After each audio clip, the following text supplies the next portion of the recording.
رسول الله صلی الله علیه وسلم فرمای څوک چې دا کلمات وایي چې استغفر الله الذي لا اله الا هو الحي القيوم واتوب الیه، نو رسول الله صلی الله علیه وسلم فرمای غفر له وان كان فر من الذهب.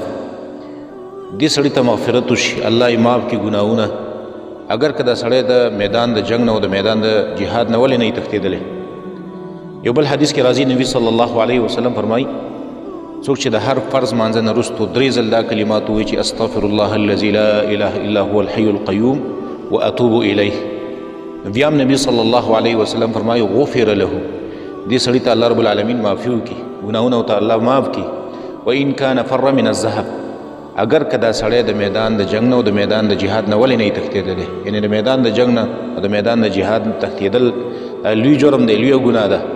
خو کوم سړی د فرض مانځه نه وروستو دغه کلمات وایي چې استغفر الله الذي لا اله الا هو الحي القيوم واتوب الیه، الله رب العالمین به دغه ګناه معاف کړي.